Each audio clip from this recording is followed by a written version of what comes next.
Good morning, BSc second year. आज हम पढ़ेंगे प्राइमरी स्ट्रक्चर ऑफ स्टेम में हमने क्या क्या पढ़ लिया है। प्राइमरी स्ट्रक्चर ऑफ स्टेम में हमने एपिडर्मल टिश्यू सिस्टम पढ़ लिया है। एपिडर्मल या डर्मल टिश्यू सिस्टम ये हम पढ़ चुके हैं। उसके बाद में सेकंड है हमारा ये ग्राउंड टिश्यू सिस्टम, जिसको हम फंडामेंटल टिश्यू सिस्टम भी कहते हैं। और थर्ड हम पढ़ेंगे वेस्कुलर टिश्यू सिस्टम। ठीक है, तो एपिडर्मल टिश्यू सिस्टम में हमने क्या पढ़ा था। एपिडर्मल टिश्यू सिस्टम में हमने पढ़ा था एपिडर्मिस की जो सेल्स होती है उसके बारे में, एपिडर्मल स्ट्रक्चर के बारे में और एपिडर्मल एपेंडेजेस के बारे में। एपिडर्मल सेल्स के अंदर हमने एपिडर्मल सेल्स जो जीवित कोशिकाएं होती है, पास में होती है, आयताकार या सृष्टकोणीय होती है, लगभग आयताकार होती है ये कोशिकाएं, ये पास में होती है। इनके अंदर अंतरकोशिकीय अवकाश अनुपस्थित होता है, ये सब पढ़ा था।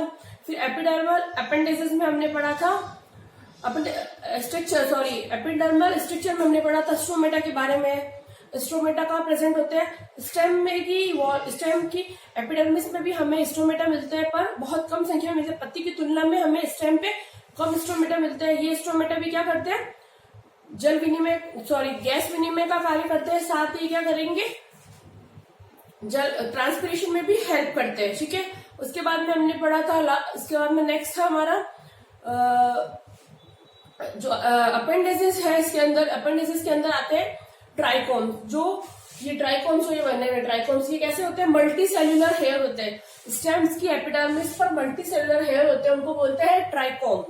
और इनका काम क्या होता है, इनमें दो टाइप के भी इनका काम होता है, जो वाष्पोषण होता है उसको कंट्रोल करना। उसके साथ साथ ये क्या करेंगे, ट्राइकोम्स टेम्परेचर रेगुलेशन भी करते हैं, इसके साथ सिक्रेटरी का काम भी करते हैं। जो ग्लैंडुलर ट्राइकोम्स होते हैं वो क्या करेंगे, ग्रंथीय ट्राइकोम्स के द्वारा कुछ पदार्थों का स्त्रावण किया जाता है और अग्रंथियों के द्वारा कोई पदार्थों का स्त्रावण नहीं किया जाता है।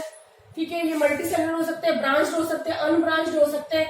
ये तो हो गए ब्रांच, और कुछ अनब्रांच भी मिल जाएंगे हमें, जैसे केवल ये ऐसे ही हो गए, ब्रांच भी नहीं है, अनब्रांच भी मिलते हैं। ठीक है, आए समझ में, ट्राइकोम्स ब्रांच एंड अनब्रांच मिलते हैं, है ना। अब नेक्स्ट फिर हमने स्टार्ट किया था ground tissue system. Ground tissue system में सबसे ऊपर क्या है, हाइपोडर्मिस के बारे में हमने पढ़ लिया था, हाइपोडर्मिस पढ़ लिया था। फिर हमने जनरल कॉर्टेक्स पढ़ लिया था, एंडोडर्मिस तक हम कंप्लीट कर चुके थे। हाइपोडर्मिस तो हमने क्या पढ़ा था, एम्पेडर्मिस के जस्ट नीचे की सेल्स होती है, 3 से 4 लेयर की होती है, इनके अंदर इंटरसेल्युलर सब्सटेंस होता है। ठीक है, ये कोलिनकाइमा एस्क्लेनकाइमा की बनी होती है। उसके बाद में हमने पढ़ा था जनरल कॉर्टेक्स, हाइपोडर्मिस के ठीक नीचे उपस्थित होता है जनरल कॉर्टेक्स। ये एंडोडर्मिस और हाइपोडर्मिस के बीच का क्षेत्र होता है। इनकी सेल्स के बीच में हमें इंटरसेल्युलर स्पेस मिलता है। इनकी कुछ सेल्स के अंदर कई बार इनके अंदर क्लोरोफिल प्रेजेंट होता है, तो उसको हम क्लोरीन काइमा कहते हैं। क्लोरीन काइमा का क्या काम होता है, फोटोसिंथेसिस करके प्लांट के लिए फूड मटेरियल बनाना। इसके अलावा इनकी कई सेल्स के अंदर हमें कई बार स्टार्च वगैरह का भी हो जाता है, स्टार्च है, लिग्निन है, इनका भी स्टूडेंट मिलेगा। फिर हमने एंडोडर्मिस पढ़ी थी। एंडोडर्मिस कॉर्टेक्स की नीचे वाली लेयर होती है और पेरिसाइकिल और कॉर्टेक्स के बीच में प्रेजेंट होती है, दोनों को ये अलग करती है। इसके अंदर कई बार हमें कैस्पेरिन पट्टिकाएं मिलती है। कैस्पेरिन पट्टिकाओं का निर्माण कैसे होता है, कैस्पेरिन पट्टिका कैसे बनती है, जब एंडोडर्मिस की सेल्स के ऊपर लिग्निन या सुबेरिन का स्थूलन हो जाता है, जमाव से कैस्पेरिन पट्टिकाओं का निर्माण होता है। कैस्पेरिन पट्टिका क्या करती है, जल के लिए अपारगम्य होता है। इसका मतलब कोई भी जल पेरिसाइकिल से कॉर्टेक्स तो नहीं जा सकता, तो इसके लिए एंडोडर्मिस की कुछ सेल्स के अंदर स्थूलन अनुपस्थित होता है, जिन्हें हम बोलते हैं पैसिव सेल या मानव कोशिकाएं, जिनके द्वारा क्या होता है, जल का एक सेल से दूसरे सेल में ट्रांसफर होता है। ठीक है, इस तरह हमने एंडोडर्मिस कंप्लीट की थी। आज हम स्टार्ट कर रहे हैं पेरिसाइकिल।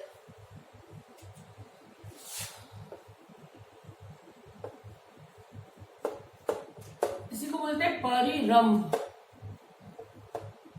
ये कॉर्टेक्स ये एंडोडर्मिस के नीचे उपस्थित होती है और जो वेस्कुलर बंडल होता है उसके ऊपर उपस्थित होती है। यानी कि ये कहाँ उपस्थित है, एंडोडर्मिस और कहाँ उपस्थित है, एंडोडर्मिस और वेस्कुलर बंडल्स के बीच में।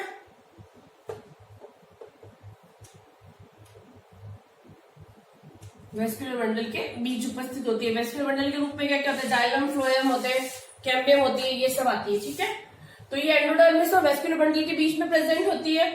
पेरिसाइकिल, परिरंभ या पैरेन्काइमा सेल्स की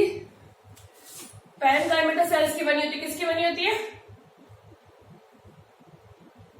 पैरेन्काइमेटस, मृदुत्व की कोशिकाओं की बनी होती है।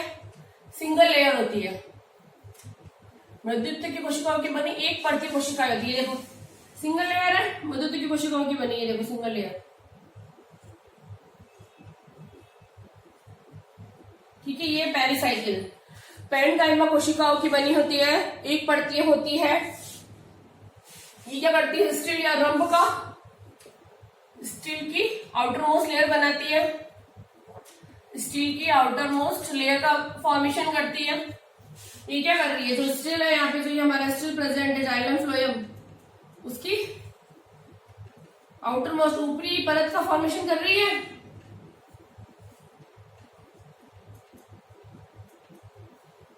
ठीक है, ऊपर वाले जाइलम है, ऊपर वाले फ्लोएम, अंदर वाले जाइलम होते हैं। ठीक है, ये जाइलम और फ्लोएम होते हैं। आज समझ में, यहाँ तक आउटर मोस्ट लेयर का फॉर्मेशन करती है। उसके बाद में जो सेकेंडरी ग्रोथ से पहले पेरिसाइकिल की कोशिकाएं पैरेन्काइमा या दर्द की कोशिकाओं या रेशे तंतुओं की एक निरंतर परत के रूप में बनती है। जब सेकेंडरी ग्रोथ होती है, सेकेंडरी वृद्धि के समय क्या होगा? जो पेरिसाइकिल की सेल्स होती है वो कैसे हो जाती है? सेकेंडरी ग्रोथ के समय पैरेन्काइमेटस या स्क्लेरेन्काइमेटस हो जाएगी। ठीक है, और एक निरंतर परत के रूप में बन जाएगी पेरिसाइकिल। ठीक है, पेरिसाइकिल की कोशिकाएं यूनिलेयर और मल्टी लेयर भी हो सकती है। कभी जनरली तो ये सिंगल लेयर होती है, यूनिलेयर होती है, और कभी कभी ये मल्टी लेयर भी हो सकती है। ठीक है, जनरली क्या होता है? जो जनरली पेरिसाइकिल की सेल सिंगल लेयर होती है, कभी कभी ये मल्टी लेयर भी मिल सकती है हमें। ठीक है, और ये इसमें इंटरसेलुलर स्पेस अनुपस्थित होता है। इंटरसेलुलर स्पेस दिख रहा है हमें? कोई भी प्रकार का नहीं होता इसके अंदर भी। इंटरसेल्युलर स्पेस एब्सेंट, इसके अंदर में इंटरसेल्युलर स्पेस एब्सेंट होता है। ठीक है, और ये निरंतर परत के रूप में कहां किसमें मिलेगी? ये अगर ये कंटिन्यू एक निरंतर परत के रूप में मिल रही है, कंटिन्यू लेयर के रूप में, कुकुरबिटेसी में मिलेगी ये कंटिन्यू, और कुछ पौधों में कंटिन्यू लेयर के फॉर्म में। तो अगर इसको अगर हम बांटे, रूप में बांट सकते हैं। एक तो मिलती है कंटिन्यू और एक डिसकंटिन्यू, ऐसे लिख सकते हैं पेरिसाइकिल को। एक तो मिलती है कंटिन्यू लेयर के फॉर्म में, कंटिन्यू, और एक डिसकंटिन्यू।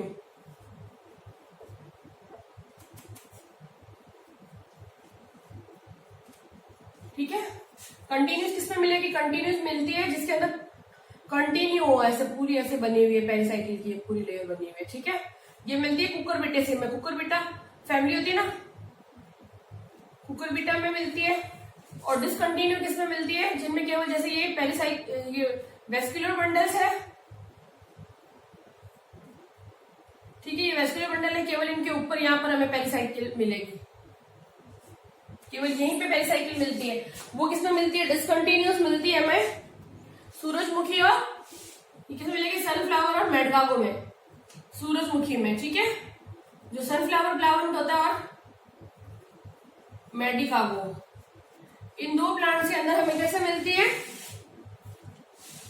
मेडकागो और सूरजमुखी के अंदर हमें डिसकंटिन्यूस, केवल सहवन बंडल के ऊपर ही हमें क्या मिलेगी? पेरिसाइकिल। एक बार इसको वापस रिपीट कर लेते हैं हम, वापस का नाम लिख देती हूँ मैं। एक तो है सनफ्लावर,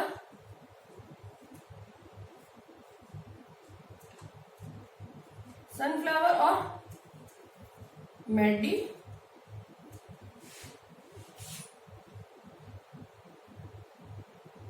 मेडकागो। ठीक है, चलो रहना दो, ये नाम देख लेना।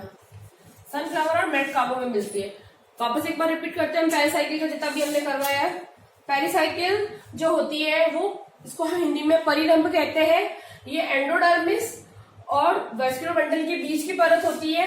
यह पैरेन्काइमेटस सेल्स की बनी हुई होती है। ये सिंगल लेयर या मल्टी लेयर में हो सकती है। सिंगल लेयर में होती है जनरली। ये स्टील की जो स्टील रंभ की आउटर मोस्ट लेयर का फॉर्मेशन करती है। सेकेंडरी ग्रोथ भी होती है इनमें। सेकेंडरी ग्रोथ के समय इसकी कोशिकाएं पैरेन्काइमेटिस या स्क्लेरेनकाइमेटिस हो जाती है। ये यूनिसेलुलर या मल्टीसेलुलर भी मिल सकती है।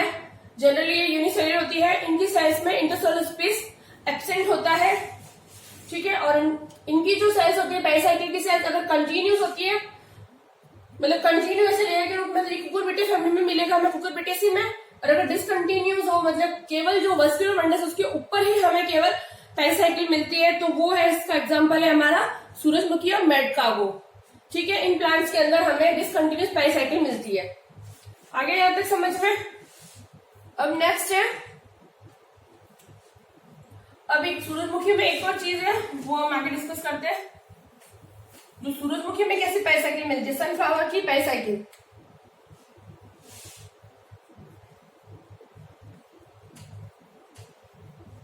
टू टाइप्स की सनफ्लावर में हमें पेरिसाइकिल मिलती है। एक तो होती है पैरेन्काइमेटिस और एक होती है स्क्लेरेनकाइमेटिस। पैरेन्काइमा की बनी होती है और एक बनती है स्क्लेरेनकाइमा की, ठीक है। एक तो होती है मृदुत्व की और एक होती है दृढ़ोत्व की। दो प्रकार अलग अलग तरह से बनती है। जो पेरिसाइकिल वेस्कुलर बंडल के ऊपर होगी वो होगी पैरेन्काइमेटिस, और जो उल्टा लिख दे, सॉरी, जो यहाँ पे पैरेन्काइमेटिस कौन सी होगी, पैरेन्काइमेटिस होगी जो मज्जा रश्मियों मेडुलरी रेस के ऊपर प्रेजेंट होती है। मेडुलरी रेस के ऊपर जो प्रेजेंट होती है पेरिसाइकिल, उसको वो पैरेन्काइमेटिस होती है। और स्क्लेरेनकाइमेटिस से निर्मित होती है, वो प्रेजेंट होती है वेस्कुलर बंडल के ऊपर, ठीक है। चलो एक बार वापस रिवाइज कर देती हूँ। जो पेरिसाइकिल होती है सनफ्लावर में दो प्रकार की पेरिसाइकिल मिलेगी हमें। एक तो मिलेगी स्क्लेरेनकाइमेटिस और एक मिलेगी हमें पैरेन्काइमेटिस पेरिसाइकिल। और पैरेन्काइमेटिस पेरिसाइकिल होती है जो मेडुलरी रेस होती है मज्जा रश्मियों के ऊपर मिलेगी हमें। और जो स्क्लेरेनकाइमेटिस होगी पेरिसाइकिल वो मिलेगी हमें वेस्कुलर बंडल के अंदर, ठीक है। ये हो गया हमारा पेरिसाइकिल कंप्लीट। अब हम पढ़ते हैं पित्त के बारे में, जो हमने ग्रीन कलर से बनाया है पित्त, इसके बारे में डिस्कस करते हैं।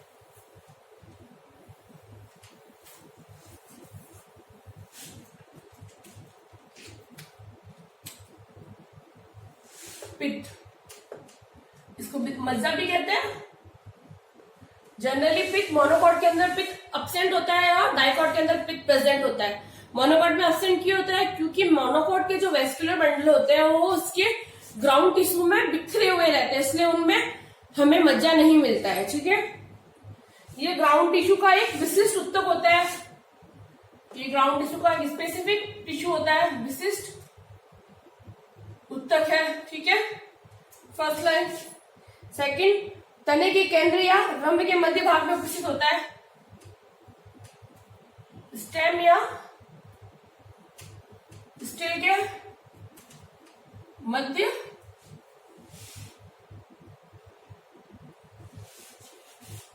स्टेम या तो हम स्टेम लिख सकते हैं, स्टेम के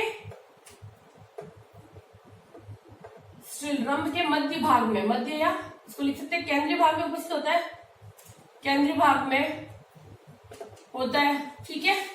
उसके अलावा वलकुट के मोनोकॉट में मज्जा अनुपस्थित होता है, वहां मज्जा व वलकुट के स्थान पर। ये भी हमने बताया कि मोनोकॉट में क्या होता है, मोनोकॉट में पित्त एब्सेंट, और पित्त की जगह पे क्या होता है, और क्या होता है पूरा ग्राउंड टिश्यू होता है। ग्राउंड टिश्यू के अंदर कॉर्टेक्स और मज्जा पूरे दिखेंगे हमें। क्यों होता है, क्योंकि वहां पर क्या होता है मज्जा व वलकुट के स्थान पर, कारण वहां मज्जा व वलकुट के स्थान पर ग्राउंड टिश्यू प्रेजेंट होता है, ठीक है। भरण उत्तक उपस्थित होता है। फिर मज्जा की कोशिकाएं कैसी होती है, मज्जा की कोशिकाएं लिविंग, जीवित, गोलाकार, राउंड शेप, या फिर ओवल शेप भी हो सकती है, या अंडाकार, गोलाकार, अंडाकार हो सकती है। यहाँ की सेल्स लिविंग सेल्स होती है। और मृदुत्व की और कैसी होती है, मृदुत्व की पैरेन्काइमेटिस मृदुत्व की होती है। साथ ही इनके बीच में इंटरसेलुलर स्पेस भी मृदुत्व की होती है, इनके अंदर इंटरसेलुलर स्पेस प्रेजेंट होता है। Space present. ठीक है, कुछ पौधों में ट्रिटिकम में मज्जा खोखली होगी, गेहूं में हमें खोखली मज्जा मिलती है, गेहूं में खोखली होती है। ठीक है, उसके बाद में मज्जा खोखली होती है जिसे हम क्या बोलेंगे, मज्जा खोखली होती है जिसे हम बोलते हैं पित्त कैविटी। ठीक है, या फिर ये पॉइंट लिख देते पित्त कैविटी, इसको समझा देते हैं हम क्या होता है पित्त कैविटी। किसी प्लांट में हमें पित्त कैविटी मिलती है, किसमें मिलेगी, गेहूं में हमें पित्त कैविटी मिलती है। ठीक है, फिर डाइकॉट प्लांट्स में, डाइकॉट में यूनिफॉर्म पित्त होता है, इक्वल यूनिफॉर्म पित्त प्रेजेंट, क्योंकि इनके अंदर वेस्कुलर बंडल, रीजन क्या है, इसका कारण क्या है, वेस्कुलर बंडल रिंग में प्रेजेंट होते हैं, रिंग में अरेंज। ठीक है, उसके बाद में मोनोकॉट के अंदर वेस्कुलर बंडल बिखरे रहते हैं स्पेस में। पित्त एब्सेंट क्यों है, उसका कारण मज्जा में वलपुट के स्थान पे ये भी होता है, उसके अलावा वेस्कुलर बंडल बिखरे हुए, इसलिए यहाँ पे पित्त एब्सेंट होती है। ठीक है, उसके अलावा नेक्स्ट है, पित्त में भी रेजिन, टेनिन और गोंद विभिन्न प्रकार के क्रिस्टल मिलते हैं। रेजिन,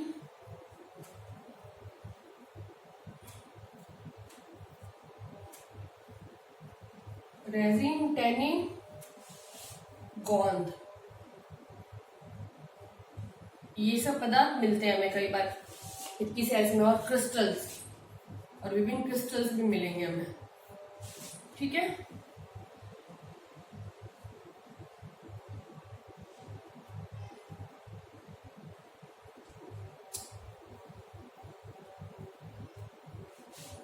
ठीक है, अब स्टार्ट करते हैं हम पित्त के बारे में। हमारा लास्ट इसका है ग्राउंड टिश्यू का लास्ट है हमारा पित्त।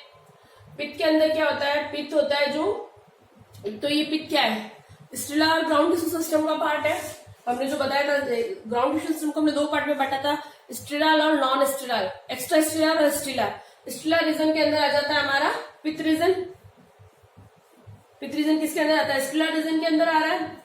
स्टेलर रीजन के अंदर आता है तो हम इसके अंदर पढ़ते हैं कि जो पित्त होता है, या उसको मज्जा कहते हैं, ये ग्राउंड टिश्यू का सबसे स्पेसिफिक टिश्यू होता है। स्टेम के अंदर स्टील मध्य भाग में, या स्टेम के अंदर जो रंभ भाग होता है, स्टेम का मध्य भाग या रंभ का जो केंद्रीय भाग होता है, वहां पर हमें मज्जा मिलता है, ये जो मज्जा पर पित्त मिलता है। और मोनोकॉट में पित्त अनुपस्थित होता है। इसका कारण ये है कि इसके अंदर क्या होता है, मोनोकॉट के अंदर मज्जा और वलकुट के स्थान पर ग्राउंड टिश्यू प्रेजेंट होता है, और साथ ही साथ जो मोनोकॉट के प्लांट्स होते हैं उनके अंदर वेस्कुलर बंडल बिखरी हुई अवस्था में रहते हैं, इसलिए उनमें पित्त अनुपस्थित होता है। जबकि जो डाइकॉट होता है उनके अंदर यूनिफॉर्म पित्त प्रेजेंट होता है। उसका कारण है कि इनके अंदर जो वेस्कुलर बंडल्स होते हैं वो रिंग के फॉर्म में अरेंज रहते हैं। ठीक है, दोनों में डिफरेंस समझ में आ गया कि मोनोकॉट में पित्त एब्सेंट है। उसका कारण है कि एक तो उनके अंदर क्या होता है, जो कॉर्टेक्स और पित्त के स्थान पर क्या मिलता है, ग्राउंड टिश्यू, और उनके अंदर जो वेस्कुलर बंडल्स होते हैं वो बिखरे हुए रहेंगे मोनोकॉट में।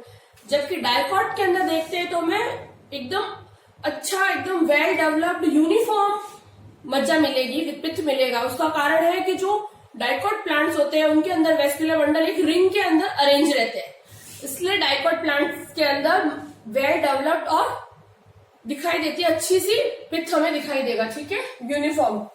और जो पित्त होता है उसकी कोशिकाएं मृदुत्व की होती है, गोलाकार होती है या अंडाकार होती है, सजीव होती है, जीवित होती है। इनकी कोशिकाओं के अंदर हमें इंट्रासेलुलर स्पेस मिलता है, और कई बार इनकी कोशिकाओं के अंदर हमें रेजिन, टैनिन और गौन तथा कुछ विशिष्ट पदार्थों के क्रिस्टल भी मिलते हैं, विभिन्न पदार्थों के। ठीक है, इनके अंदर क्या क्या मिलता है, रेजिन, टैनिन, इनकी सेल्स में मिलता है हमें रेजिन, टैनिन, गौन, और कभी कभी कुछ अन्य पदार्थों के इनके अंदर क्रिस्टल भी हमें मिलते हैं। ठीक है, और पित्त जो होता है, कई बार प्लांट्स के अंदर पित्त कैविटी बनती है। वो पित्त कैविटी कब बनती है, जब प्लांट मैच्योर हो जाता है तो उसका जो पित्त वाला भाग होता है वो खोखला रह जाता है, तो उसे हम बोलते हैं पिथ कैविटी, और ये मिलती है हमें गेहूं के अंदर जो मोनोकॉट का है। ठीक है, आया समझ में यहाँ तक? ये हो गया हमारा पिथ कंप्लीट। अब हम नेक्स्ट पढ़ते हैं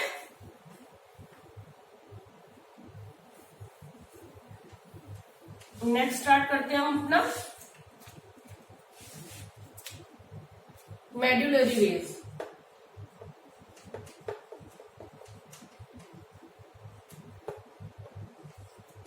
मज्जा रश्मियां, इन्हीं को बोलते हैं मज्जा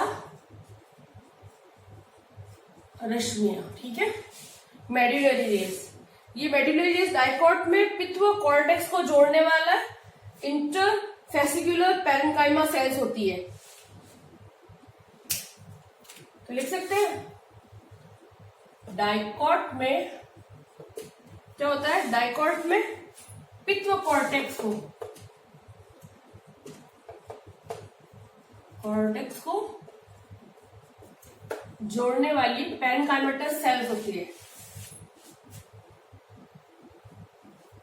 जोड़ने वाली इंट्राफेसिकुलर पैरेन्काइमा सेल्स होती है। ठीक है, इन्हें हम क्या बोलते हैं? Medullary rays. मेडुलरी रेज किसे बोलते हैं? इसकी डेफिनेशन आ गई कि डाइकॉट प्लांट्स के अंदर क्या होता है? जो पित्त होता है, पित्त और कॉर्टेक्स को जोड़ने वाली इंट्राफेसिकुलर पैरेन्काइमेटस सेल्स होती है, उसे हम बोलते हैं मेडुलरी रेज या मज्जा रश्मियां। एपिकल मेरिस्टेम से प्राइमरी मेडुलरी रेज प्रेजेंट होती है। यह रेडियली इलोंगेटेड होती है। जो एपिकल मेरिस्टेम होता है,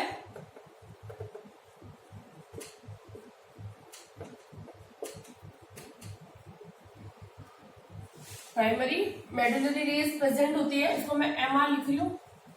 मेडुलरी रेज प्रेजेंट होती है। एपिकल मेरिस्टेम में प्राइमरी मेडुलरी रेज प्रेजेंट होती है, और ये कैसी होती है? इलोंगेटेड होती है और रेडियली इलोंगेटेड होती है। सॉरी, ये कैसी होती है? Radially elongated. ठीक है, उसके बाद में ये जो सेल्स होती है फूड का ट्रांसफर डिस्ट्रीब्यूशन में हेल्प करती है।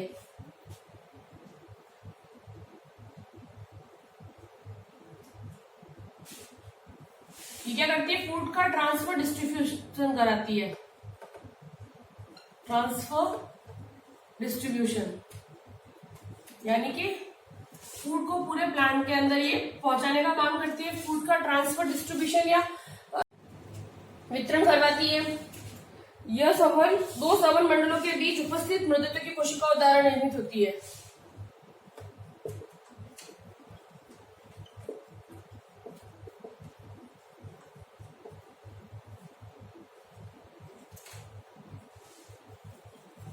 दो वेस्कुलर मंडल के बीच उपस्थित मृदत्व की कोशिकाओं द्वारा बनती है, द्वारा निर्मित पट्टिकाओं के रूप में निर्मित पट्टिका है, जो पेरिसाइकिल से मज्जा तक निर्मित होती है। पट्टिका द्वारा निर्मित होती है, जो क्या होती है?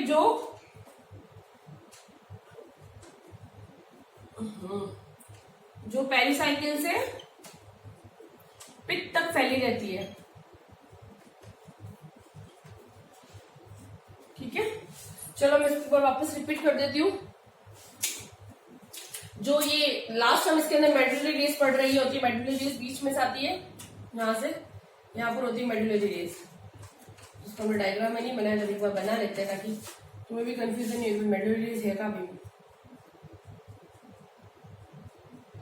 ये है मेडुलरी रेज।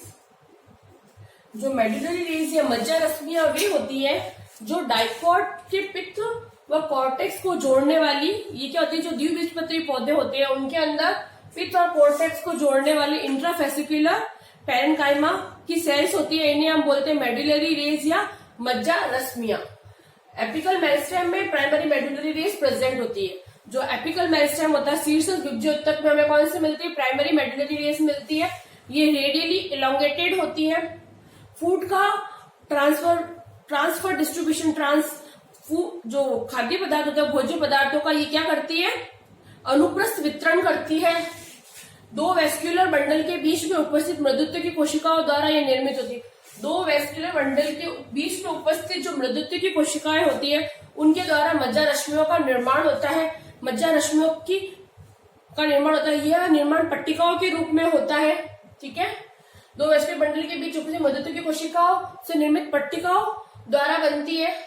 ठीक है, और सब लास्ट है ये पेरिसाइकिल और पित्त के तक फैली रहती है। पेरिसाइकिल से लेकर पित्त तक फैली रहती है मज्जा रश्मियां।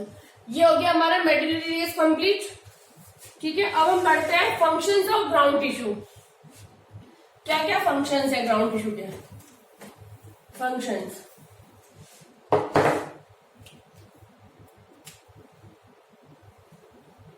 फंक्शन क्या क्या है भाई? Functions of ground tissue. पहला फंक्शन है क्या क्या कार्य होते हैं ग्राउंड टिश्यू के। ठीक है, भोज्य पदार्थों का उपापचय एक तो होता है। एक तो क्या करते हैं, जो फूड मटेरियल होता है फूड का मेटाबॉलिज्म या उपापचय करते हैं, और साथ ही साथ क्या करते हैं या संचय भी करते हैं। फूड का उपापचय भी करेंगे और संचय करते हैं, स्टोरेज करते हैं फूड को ग्राउंड टिश्यू। उसके अलावा हाइपोडर्मिस या कभी कभी वल्कुट या मज्जा में यांत्रिक ऊतक, जो इसके अंदर जो हाइपोडर्मिस होती है, हाइपोडर्मिस या कभी हाइपोडर्मिस में हो सकता है कॉर्टेक्स, या फिर जो पित्त होती है उनमें क्या प्रेजेंट होता है, में यांत्रिक मैकेनिकल सपोर्ट के लिए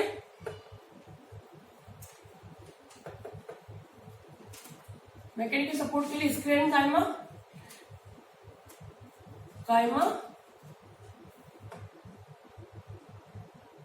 एंड क्लोरीन कायमा, कॉलिन कायमा प्रेजेंट होती है।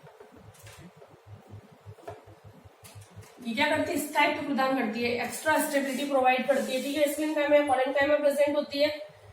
ठीक है, जो यांत्रिक दृढ़ता प्रदान करती है।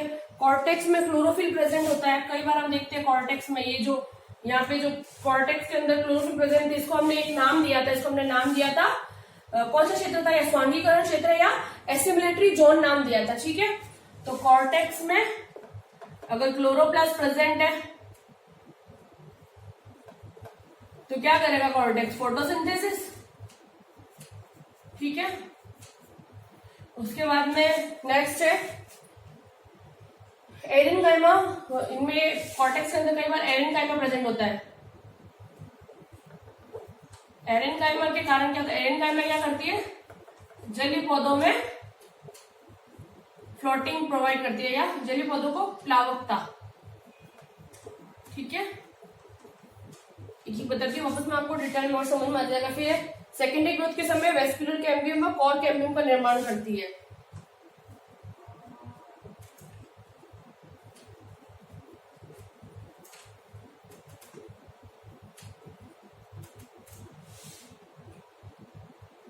वेस्कुलर कैम्बियम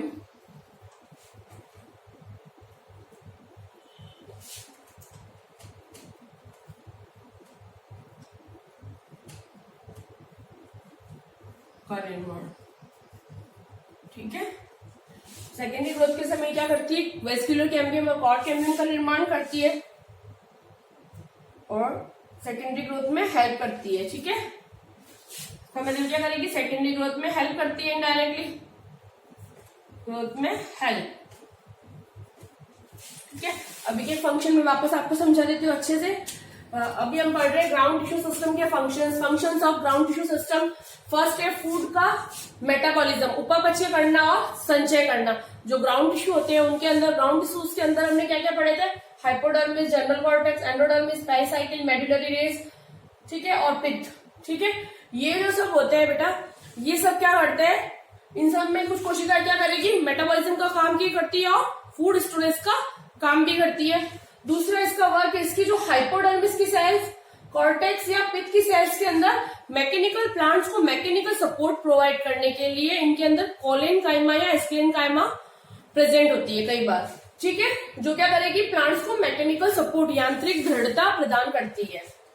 फिर है जो कॉर्टेक्स के अंदर अगर हम क्लोरोफिल प्रेजेंट होता है, उसको जो कॉर्टेक्स की पैरेन्काइमेटस सेल्स के अंदर क्लोरोफिल प्रेजेंट होता है तो उसको हमने क्या नाम दिया था, क्लोरेनकाइमा। और ये क्या करता है, ये क्षेत्र क्या करेगा, फोटोसिंथेसिस। इसलिए इस क्षेत्र को हमने क्या नाम दिया था, स्वांगीकरण क्षेत्र या एसिमिलेटरी जोन नाम दिया था। ये क्या करता है, जब कॉर्टेक्स की सेल के अंदर क्लोरोप्लास्ट प्रेजेंट होता है जिनको हम क्लोरेनकाइमा कहते हैं, वो क्या करेगी, फोटोसिंथेसिस करेगी, यानी कि डे के टाइम में, दिन के समय सूर्य के प्रकाश की उपस्थिति में खाद्य पदार्थों का निर्माण करेगी, जो कि पत्ती का काम होता है। तो यहाँ पे तने की कॉर्टेक्स की क्लोरेनकाइमा सेल्स भी क्या कर रही है, फोटोसिंथेसिस के थ्रू फूड मटेरियल का फॉर्मेशन कर रही है, ठीक है। फिर कई बार क्या होता है, कॉर्टेक्स के अंदर जो इंटरसेलुलर स्पेस प्रेजेंट होता है वहां पर हमें जो वायु उत्तक उपस्थित हो जाते हैं, एएनकाइमा प्रेजेंट होती है। एएनकाइमा क्या करती है, एएनकाइमा का कार्य होता है जो हाइड्रोफाइटिक प्लांट्स होते हैं या जलीय पौधे होते हैं, उन्हें जल में आसानी से तैरने में सहायता करवाना। एएनकाइमा की वजह से क्या होता है, इनके तना एकदम हल्का रहता है, क्योंकि उनके अंदर हवा भरी हुई, अगर किसी चीज में हम हवा भरेंगे तो वो पानी पे तैरता रहता है। वैसे क्या होता है, इनके तने में एएनकाइमा प्रेजेंट होता है कॉर्टेक्स के अंदर, तो जिसकी वजह से क्या होता है, वो जल के अंदर तैरते रहता है, यानी कि एएनकाइमा की वजह से जलीय पौधों में प्लावकता मिलती है, ठीक है, ताकि वो जलीय वातावरण में आसानी से रह सके और डूबे ना।